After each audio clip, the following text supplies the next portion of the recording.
మన ప్రభు అయిన యేసుక్రీస్తు అత్యంత ఘనమైన నామంలో దేవుని స్వరం ఆధ్యాత్మిక కార్యక్రమాన్ని వీక్షిస్తున్న ప్రియులైన మీ అందరికీ శుభములు కలుగునుగాక.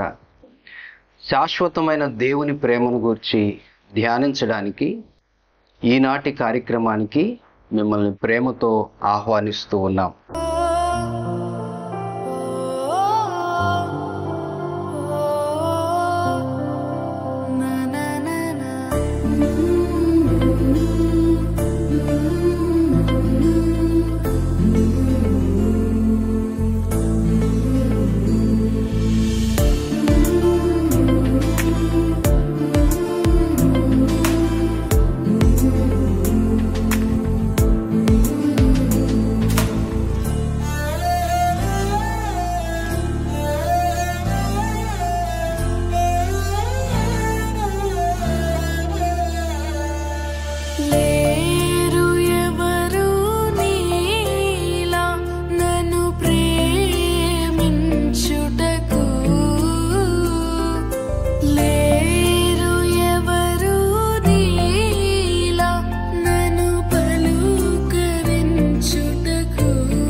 ఇర్మియా గ్రంథము 31వ అధ్యాయం 3వ వాక్యం. శాశ్వతమైన ప్రేమతో నేను నిన్ను ప్రేమించుచున్నాను గనుక విడువక నీ ఎడల కృప చూపుచున్నాను. ప్రవక్త అయిన ఇర్మియా ద్వారా దేవుడు మాట్లాడిన ఈ మాట శ్రేష్టమైన మాట. శాశ్వతమైన దేవుని ప్రేమను మనం అర్థం చేసుకోవాలని కొన్ని వందల సంవత్సరాల పూర్వమే పరిశుద్ధాత్మ దేవుడు మనందరి కొరకు ఈ మాటను వ్రాయించాడు. ప్రవక్త అయిన ఇర్మియా ద్వారా తన ప్రజలైన యూదా వారిని, ఇశ్రాయేలు ప్రజలను దేవుడు హెచ్చరిస్తూ వారికి ఆదరణగా పలికిన మాట ఇది. దేవుడు తన ప్రజలతో మాట్లాడుతున్నప్పుడు వారు ఎలాంటి పరిస్థితిలో ఉన్నారు అంటే, వారు ఉద్దేశపూర్వకంగా, హృదయపూర్వకంగా పాపం చేస్తూ దేవుని ఆజ్ఞలను ధిక్కరిస్తూ వారు దేవునికి అవిధేయత చూపే స్థితిలో ఉన్నారు. ప్రవక్త అయిన ఇర్మియాతో దేవుడు మాట్లాడిన ఈ మాట కేవలం ఇర్మియా వరకే పరిమితం కాదు. ఆనాడు ఉన్న యూదా ప్రజలకు, ఇశ్రాయేలు ప్రజలకు మాత్రమే పరిమితం కాదు. ఈరోజు ఆయన మాటలు వింటున్న మనందరికీ ఇది వర్తించే మాట. కోపాన్ని కలిగించిన స్థితిలో ఉన్నారు. మనుషుల ప్రేమ గురించి మనం పెద్దగా చెప్పుకోనక్కర్లేదు. మానవ సంబంధాల మధ్య ఉండే ప్రేమ స్వార్థపూరితమైన ప్రేమ. మానవ సంబంధాల మధ్య ఉండే ప్రేమ తాత్కాలికమైన ప్రేమ. మనుషుల ప్రేమను గురించి ఎన్ని ప్రేమ గీతాలు పాడుకున్నా, ఎన్ని కవితలు చెప్పుకున్నా, ఎన్ని కథలు చెప్పుకున్నా ఈ ప్రేమలన్నీ ఒక రోజున ముగిసిపోతాయి. తల్లిదండ్రులకు పిల్లలకు మధ్య ఉండే ప్రేమ, భార్యాభర్తలకు మధ్య ఉండే ప్రేమ, స్నేహితుల మధ్య ఉండే ప్రేమ, బంధుమిత్రుల మధ్య ఉండే ప్రేమ తాత్కాలికమైన ప్రేమ. కానీ దేవుని ప్రేమ శాశ్వతమైనది. ఇర్మియా ద్వారా తన ప్రజలతో దేవుడు చెబుతున్న సంతోషకరమైన సంగతి ఏమిటంటే, నేను మిమ్మల్ని ప్రేమిస్తున్నాను. ఆ ప్రేమ తాత్కాలికమైన ప్రేమ కాదు, శాశ్వతమైన ప్రేమ. అంటే ఈ ప్రేమకు ముగింపు లేదు. దేవుని ప్రేమ ఎల్లప్పుడూ ఉంటుంది.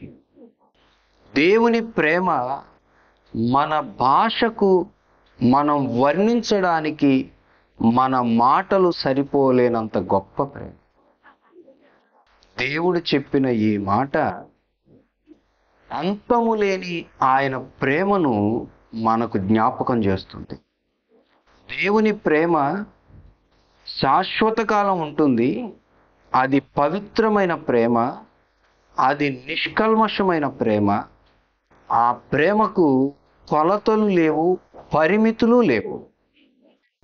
అయితే ఈ మాటలు ఆయన ఎవరికి చెబుతున్నాడో మనం పరిశీలిస్తే చాలా ఆశ్చర్యంగా ఉంటుంది. దక్షిణ రాజ్యమైన యూదా ప్రజలు, యెరూషలేము ప్రజలు పూర్తిగా ఆత్మ సంబంధమైన స్థితిలో పతనమైపోయారు. దేవుని ఆజ్ఞలను ధిక్కరించి బ్రతుకుతున్నారు. వారు తమ హృదయాలను మార్చుకోవడానికి ఇష్టపడలేదు. దేవుని హెచ్చరికను వాళ్ళు లక్ష్య పెట్టలేదు. యూదా రాజు మొదలుకొని ప్రజల మధ్యలో ఉన్న యూదా ప్రవక్తలు, అబద్ధ ప్రవచనాలు చెప్పే ప్రవక్తలు సహా ఎవ్వరూ దేవుని మాటను లక్ష్య పెట్టలేదు. అలాంటి స్థితిలో ఉన్న ఆ ప్రజలతో దేవుడు చెబుతున్న మాట ఎంత ఆశ్చర్యం. పరిశుద్ధుడైన దేవుని హృదయంలో పాపి అయిన మనుషుని పట్ల ఎంత గొప్ప ప్రేమ ఉందో ఈ లేఖనం చాలా స్పష్టంగా తెలియజేస్తుంది. ద్వితీయోపదేశకాండం 4వ అధ్యాయం 37వ వాక్యంలో ఈ విధంగా వ్రాయబడింది. ఆయన నీ పితరులను ప్రేమించెను గనుక వారి తరువాత వారి సంతానమును ఏర్పరచుకొనెను. ద్వితీయోపదేశకాండం 7వ అధ్యాయం 7-8 వచనాల్లో ఇలా వ్రాయబడింది. మీరు సర్వజనముల కంటే విస్తార జనమని యెహోవా మిమ్మును ప్రేమించి మిమ్మును ఏర్పరచుకొనలేదు. సమస్త జనముల కంటే మీరు లెక్కకు తక్కువే గదా. అయితే యెహోవా మిమ్మును ప్రేమించువాడు గనుకను తాను మీ తండ్రులకు చేసిన ప్రమాణమును నెరవేర్చువాడు గనుకను యెహోవా బాహుబలము చేత మిమ్మును రప్పించి దాసుల గృహములో నుండి ఐగుప్తు రాజైన ఫరో చేతిలో నుండి మిమ్మును విడిపించెను. ద్వితీయోపదేశకాండం 10వ అధ్యాయం 15వ వాక్యం ఇలా రాయబడింది. అయితే యెహోవా నీ పితరులను ప్రేమించి వారి యందు ఆనందపడి సమస్త జనములలో వారి సంతానమైన మిమ్మును నేటి వలె ఏర్పరచుకొనెను. హోషేయ గ్రంథం 11వ అధ్యాయం 4వ వాక్యం. ఒకడు మనుషులను తోడుకొని పోవునట్లుగా స్నేహబంధములతో నేను వారిని బంధించి ఆకర్షించుకుని, ఒకడు పశువుల మీదికి కాడిని తీసినట్లు నేను వారి కాడిని తీసి వారి ఎదుట భోజనము పెట్టుకుని. చదివిన ఈ లేఖనాలన్నీ మనకు ఏం స్పష్టం చేస్తున్నాయంటే, ఇర్మియా కాలంలో ఉన్న ప్రజలను మాత్రమే దేవుడు ప్రేమించడంలా వారి పితరులను కూడా దేవుడు ప్రేమించాడు. ప్రవక్త అయిన ఇర్మియాతో ఈ మాట చెప్పిన సమయానికి వారి మీద క్రొత్తగా దేవునికి ప్రేమ పుట్టిందేమీ కాదండి. వారి పితరులకు వారి తాత ముత్తాతలకు కూడా దేవుని ప్రేమ లభించింది. దేవుడు వారిని కూడా ప్రేమించాడు.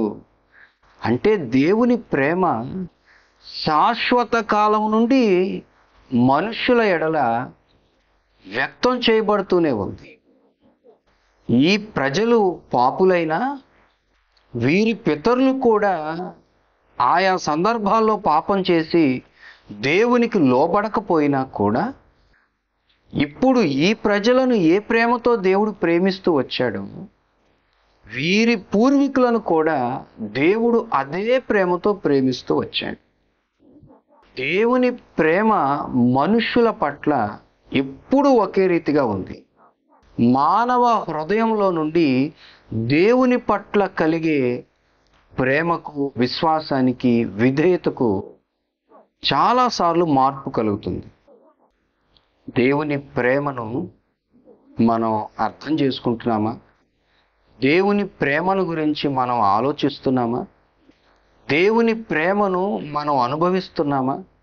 శాశ్వతమైన దేవుని ప్రేమ మన హృదయాలను సేదతీర్చడానికి, మన జీవితాలను వర్ధిల్ల చేయడానికి, మన అంతరంగాలలో ఉన్న ఆవేదనంతా తొలగించడానికి, శాశ్వత కాలం నుండే ఈ ప్రేమ మనకు అందుబాటులో ఉంటే, శాశ్వతమైన ప్రేమతో ప్రేమించే దేవుడు మనకు తన స్వరాన్ని వినిపిస్తూ ఉంటే మన హృదయం ఆయన పట్ల ఎలా స్పందిస్తుంది? నిజానికి ఆ ప్రజలు తెలిసి దేవుని గూర్చిన జ్ఞానం కలిగి ఉండి కూడా వారు ఆయనకు వ్యతిరేకంగా బ్రతుకుతున్నారు. దేవుని మీద ఆధారపడవలసిన వాళ్ళు చుట్టుప్రక్కల ఉన్న అన్య రాజులను, రాజ్యాలను ఆశ్రయించి వాళ్ళని ఆధారం చేసుకుంటూ వచ్చారు. వారి పద్ధతులను అనుసరిస్తూ వచ్చారు. దేవుడు తమకిచ్చిన పవిత్రమైన ఆజ్ఞలను, ఆయన మార్గాలను లెక్క చేయకుండా ధిక్కరిస్తూ వచ్చారు. నిజానికి ఆ ప్రజలు దేవుని యొక్క ఉగ్రత క్రింద ఉన్నారు. దేవుడు వారిని నశింప చేయటం న్యాయమే. కానీ శాశ్వతమైన ప్రేమతో వారిని ప్రేమిస్తున్న దేవుడు వారికి మరొక అవకాశం ఇస్తున్నారు.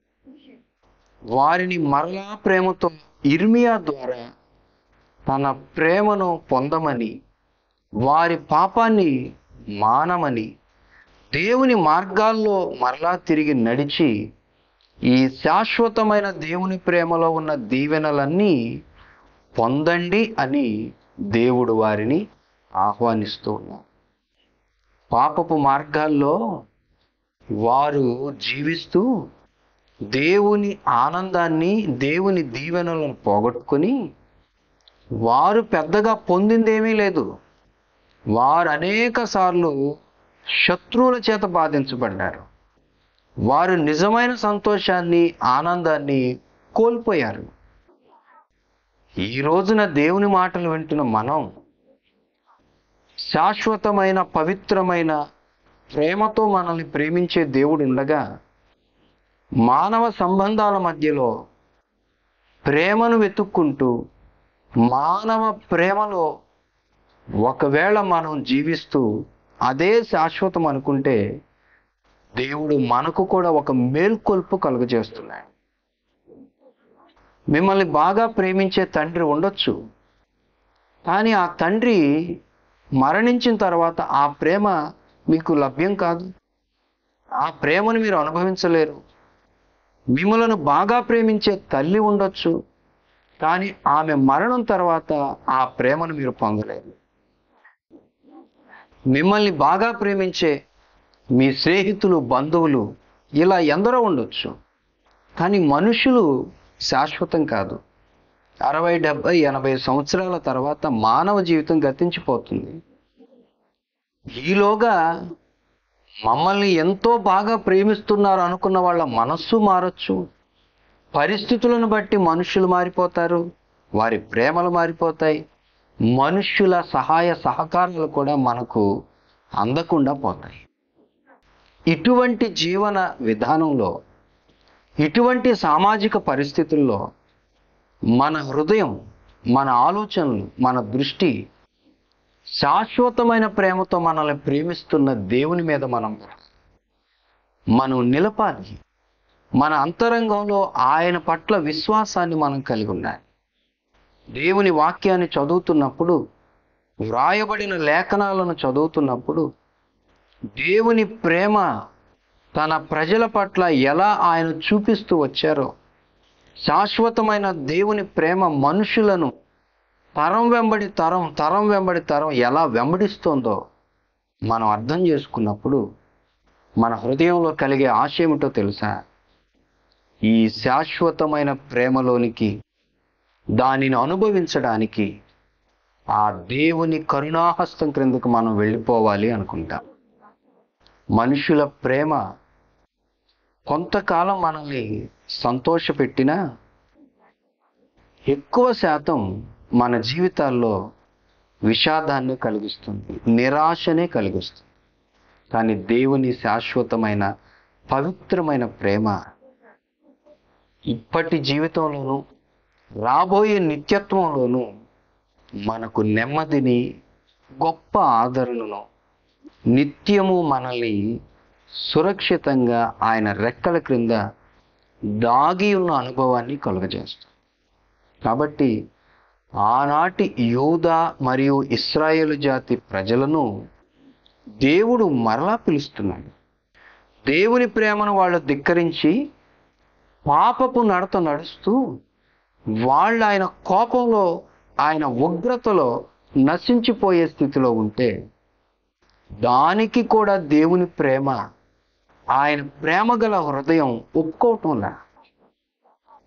వారికి న్యాయంగా రావాల్సిన ప్రతిఫలం దండన, దేవుని శిక్ష. కానీ ప్రేమ కలిగిన దేవుని హృదయం వారు నశించిపోవాలని కోరుకోవటంలా. వారు దేవునికి దోషులుగా నడిచింది నిజమే, కానీ వారు మరలా దేవుని ప్రేమను అర్థం చేసుకొని ఆయన తట్టు తమ హృదయాలను త్రిప్పుకొని తమ చెడు నడత మానుకుంటే వారిని మరలా దేవుడు దీవించాలని హృదయపూర్వకంగా కోరుకుంటున్నాడు. అందుకే ప్రవక్త అయిన యిర్మీయా ద్వారా వారికి మరలా తన ప్రేమపూర్వకమైన పిలుపును ఆయన ఇస్తూ ఉన్నాడు. శాశ్వతమైన దేవుని ప్రేమను గూర్చి వింటున్న దేవుని బిడ్డలారా, ఒకవేళ మీరు ఇప్పటి వరకు దేవుని ప్రేమను నిర్లక్ష్యం చేస్తూ తృణీకరిస్తూ ఆయన శాశ్వతమైన ప్రేమను ఒకవేళ మీరు అర్థం చేసుకోలేక మీ ఇష్టానుసారంగా ప్రవర్తిస్తూ మీ సొంత మార్గాల్లో ప్రయాణం చేస్తూ జీవితంలో నష్టాలను, శ్రమలను, వేదనలను మీరు ఒకవేళ అనుభవిస్తూ కృంగిన స్థితిలో, నిరాశపడిన స్థితిలో, వేదనాకరమైన బాధాకరమైన అనుభవాల్లో ఒకవేళ మీరు జీవిస్తుంటే, ఆనాడు ప్రవక్త అయిన యిర్మీయా ద్వారా తన ప్రజలను పిలుస్తున్న దేవుడే మిమ్మల్ని కూడా ఈరోజు పిలుస్తూ ఉన్నాడు. మనలో ప్రతి ఒక్కరిని ఆయన పిలుస్తున్నాడు. దేవుని ప్రేమ శాశ్వతమైన ప్రేమ, అది పవిత్రమైన ప్రేమ. ఆ ప్రేమ కలిగిన దేవుని యొక్క కనికరంలో, ఆయన కృపలో మనకెన్నటెన్నటికీ ఆనందం, నిత్య ఆశీర్వాదం. ఈ లేఖనాల వెలుగులో మన హృదయాన్ని పరిశీలన చేసుకుందాం. మనుషుల ప్రేమను బట్టి ఇంత గొప్ప దేవుని ప్రేమను తృణీకరించకుండా మన హృదయాలను, మన అంతరంగాలను లేఖనాల వెలుగుతో మనం నింపుకుందాం. ఈ శాశ్వతమైన దేవుని ప్రేమ ఆనాటి యూదా, ఇశ్రాయేలు ప్రజల మధ్య వారికి ప్రవక్తగా ఉన్న యిర్మీయా జీవితంలో, ఇప్పుడు లేఖనాలు వింటున్న మన జీవితంలో కూడా ప్రభావాన్ని చూపగలిగిన ప్రేమ.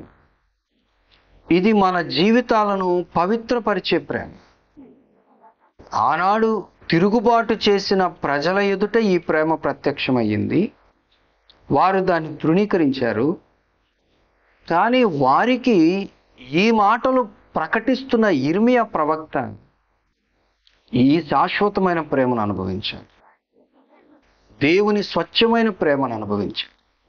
అందుచేత ఆ ప్రేమ కలిగిన దేవునికి తన జీవితాంతం విధేయత కలిగి జీవించాడు.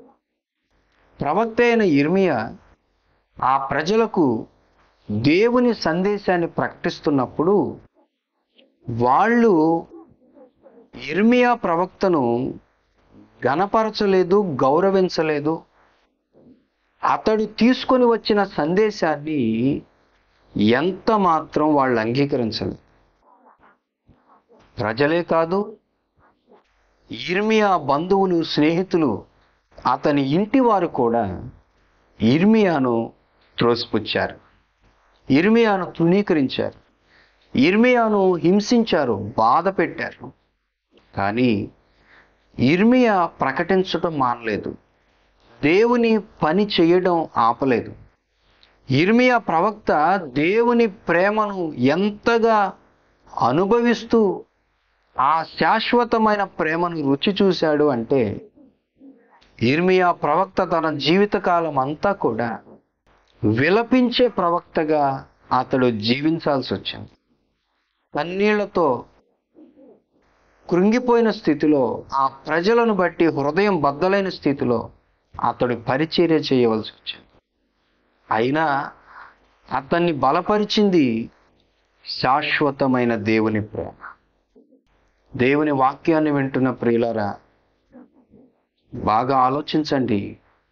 దేవుని యందు భయభక్తులు కలిగి జీవించే మనం, దేవుని నోటి మాటలు విశ్వసించే మనం, ఆయన యందు భయభక్తులు లేని మనుషుల ద్వారా పాప సంబంధమైన జీవితాన్ని జీవిస్తూ కఠినమైన హృదయంతో మన చుట్టూ ప్రవర్తిస్తూ ఉన్న మనుషుల ద్వారా కొన్నిసార్లు మనం నిందించబడతాం, దూషించబడతాం, హేళన చేయబడతాం, అవమానించబడతాం. అలాంటి సమయంలో మనల్ని దేవునిలో నిలబెట్టగలిగింది, ఆయన వాక్యానికి కట్టుబడి ఉండేలా చేయగలిగింది, ఆయన మార్గాల్లో నుండి తొట్టిల్లిపోకుండా మనల్ని నిలబెట్టగలిగింది శాశ్వతమైన దేవుని ప్రేమను మనం అనుభవించే అనుభవం మాత్రమే. శాశ్వతమైన దేవుని ప్రేమను రుచి చూచిన యిర్మీయా తన ప్రజల నుండి తనకు ప్రేమ అందకపోగా నిందలు, తృణీకారం, అవమానం, హింస, గాయాలే ప్రతిఫలంగా దక్కినా యిర్మీయా దేవుని పని చేస్తూనే వచ్చాడు. ప్రవచనాత్మకమైన దేవుని పనిని స్వార్థం లేకుండా, నిర్లక్ష్యం చేయకుండా కొనసాగిస్తూనే వచ్చాడు. దానికి కారణం అతడు అనుభవించిన శాశ్వతమైన దేవుని ప్రేమ. మన ఎడల ప్రత్యక్షమైన దేవుని ప్రేమలో దానిని మనం పొందుకున్నప్పుడు మనలను బలపరిచే శక్తి ఉంది. దేవుడు తన కొరకు, తన మహిమ కొరకు, దేవుని యొద్ద మనం పొందవలసిన దీవెనల కొరకు, ఆయనకు సాక్షార్థమై మనం బ్రతకవలసిన సాక్షార్థమైన జీవితం కొరకు తన ప్రేమ మాధుర్యంతో మనల్ని బ్రతికించగలడు, బలపరచగలడు. తనకు మహిమను మన ద్వారా ఆయన తెచ్చుకోగలడు. అందుచేత ప్రవక్త అయిన యిర్మీయాను మాదిరిగా పెట్టుకుందాం. కఠినమైన మనుషుల మధ్య, కఠినమైన లోకంలో, శ్రమల మధ్య సాగుతున్న విశ్వాస ప్రయాణంలో శాశ్వతమైన దేవుని ప్రేమను అనుభవిస్తూ, బలం పొందుకుంటూ, నిరీక్షణ కలిగి, ధైర్యం కలిగి, వాగ్దానం చేసిన దేవుడు నమ్మదగిన వాడని ఒక్క అడుగైనా ఆయన మార్గంలో నుండి బయటకు వెయ్యక ఆయన వెంబడే కొనసాగే కృప దేవుడు మనకు అనుగ్రహించునుగాక. దేవుని శాశ్వతమైన ప్రేమ మన ఎడల ఎలా ప్రత్యక్షమైంది? ఆనాడు యిర్మీయా కాలంలో యూదా, ఇశ్రాయేలు జాతి ప్రజలకు దొరికిన ఆ శాశ్వతమైన దేవుని ప్రేమ, యిర్మీయా పొందిన శాశ్వతమైన దేవుని ప్రేమ ఈనాడు మన ప్రభు అయిన యేసుక్రీస్తు ద్వారా మనందరికీ ఈ ప్రేమ సమృద్ధిగాను, ధారాళంగాను అనుభవించే భాగ్యం దక్కింది. ఈనాడు ఆయన రక్తం ద్వారా మనకు పాప విమోచన కలగడానికి కూడా ఆనాటి దేవుని శాశ్వతమైన ప్రేమే కారణం. ఎఫెసీయులకు రాసిన పత్రిక 1వ అధ్యాయం 4 నుండి 6 వాక్యాలు. ఎట్లనగా తన ప్రియుని యందు తాను ఉచితముగా మనకు అనుగ్రహించిన తన కృపా మహిమకు కీర్తి కలుగునట్లు తన చిత్త ప్రకారమైన దయా సంకల్పము చొప్పున యేసుక్రీస్తు ద్వారా తనకు కుమారులనుగా స్వీకరించుటకై మనలను ముందుగా తన కోసము నిర్ణయించుకొని మనము తన ఎదుట పరిశుద్ధులమును నిర్దోషులమునై ఉండవలెనని జగత్తు పునాది వేయబడక మునుపే ప్రేమ చేత ఆయన క్రీస్తులో మనలను ఏర్పరచుకొనెను. శాశ్వతమైన దేవుని ప్రేమను గూర్చి వింటున్న ప్రియులరా, మీరు ఒకవేళ ఇప్పటికీ రక్షణ పొందకుండా, యేసుక్రీస్తు సువార్తను నమ్మకుండా, పాప క్షమాపణ పొందకుండా మీరున్నట్లయితే ఇప్పుడైనా మీరు గ్రహించండి. మీరు రక్షణ పొందాలి అని జగత్తు పుట్టక మునిపే దేవుడు మిమ్మల్ని ప్రేమించి తన ప్రేమ సంకల్పంలో యేసుక్రీస్తుని ఈ లోకానికి పంపించాడని లేఖనాలు చెబుతున్నాయి. ఇంకా ఎంతకాలం పాపపు జీవితంలో శాశ్వతమైన పవిత్రమైన దేవుని ప్రేమను అనుభవించకుండా నిర్లక్ష్యంగాను జీవితాన్ని నష్టపరుచుకుంటూ మీకు మీరే నశించిపోయే దేవుని ఉగ్రత క్రిందకు మిమ్మల్ని మీరు నడిపించుకోవడం బాధాకరమైన విషయం. మానవ జీవితంలో దేవుడు మనిషికి ఇచ్చిన ఎన్నో ఆశీర్వాదాలను, అవకాశాలను మనుషుడు అనుభవిస్తూనే ఉన్నాడు. కానీ ఈ శాశ్వతమైన దేవుని ప్రేమను గురించి ఆలోచించటం లేదు, అర్థం చేసుకోవటం లేదు. ఈరోజు దేవుడు తన వాక్యం ద్వారా మరలా మిమ్మల్ని పిలుస్తున్నాడు, సువార్త ద్వారా మిమ్మల్ని మరలా పిలుస్తున్నాడు. ఇప్పుడు మీరు లోకంలో, పాపంలో మీరు అనుభవిస్తున్న ఆ సంతోషం కంటే కూడా శాశ్వతమైన దేవుని ప్రేమ ఎంతో గొప్పది. దాన్ని పొందడానికి ఆయనే మిమ్మల్ని పిలుస్తున్నాడు. ఆయన కుమారుడైన యేసుక్రీస్తు మీ కొరకు కల్వరి శిలువలో మరణించాడు. మీ ప్రతి పాపము నిమిత్తం, శాపం నిమిత్తం, మీ కన్నిటిని, శ్రమను, దారిద్ర్యతను తీసివేయడానికి, నిత్య మహిమలో యుగయుగాలు ఆయనతో మీరు ఉండడానికి మిమ్మల్ని ఈ శాశ్వతమైన ప్రేమతో చేతులు చాపి ఆయన ఆహ్వానిస్తూ ఉన్నాడు. మనస్సు మార్చుకోండి, హృదయాన్ని మార్చుకోండి. ఈ దేవుని ప్రేమ ప్రణాళిక ఈనాటిది కాదు, జగత్తుకు ముందే మీ కొరకు, మన కొరకు ఆయన ప్రణాళిక ఉంది. దేవుని కుమారుడైన యేసుక్రీస్తు రక్తంలో కడగబడి, రక్షించబడి, విశ్వాస జీవితాన్ని ప్రారంభించి, ఆయా స్థానిక సంఘాలలో, సంఘ క్రమాలలో పాలు పంపులు పొందుతూ, నమ్మకమైన సంఘ కాపరుల సమక్షంలో ఆత్మ సంబంధమైన జీవితాన్ని జీవిస్తున్న దేవుని బిడ్డలారా, రక్షణ పొందిన విశ్వాసులైన దేవుని జనమా, ఇంత గొప్ప శాశ్వతమైన ప్రేమను ప్రభు అయిన యేసుక్రీస్తు కల్వరి శిలువ త్యాగం ద్వారా ఆయన మనకు అనుగ్రహించాడు, మనం పొందే భాగ్యం ఇచ్చాడు. నిత్యము కృతజ్ఞతాస్తుతులు చెల్లించవలసిన వారమై ఉన్నాం. మన విశ్వాస ప్రయాణంలో ఇంత గొప్ప దేవుని రక్షణ సంకల్పంలో మనం ఉన్నామని ఎన్నడూ మర్చిపోకండి. మన ప్రార్థనలకు దేవుని జవాబులు రావడం ఆలస్యమైనప్పుడు, మన వేదన ఎక్కువైపోయినప్పుడు, మన కన్నీళ్ళు, మన కష్టాలు పెరిగిపోతూ ఉన్నప్పుడు కృతజ్ఞతాస్తుతులు చెల్లించకుండా ఇంత గొప్ప దేవుని రక్షణ ప్రణాళికలో శాశ్వతమైన దేవుని ప్రేమను అనుభవించుట కొరకు దేవుడు మనల్ని రక్షించుకున్నాడన్న సత్యాన్ని ఒక్కోసారి మనం మర్చిపోతూ ఉండొచ్చు, దాన్ని నిర్లక్ష్యం చేస్తూ ఉండొచ్చు, కృంగిన స్థితిలోకి మనం కూడా వెళ్ళిపోతూ ఉండొచ్చు.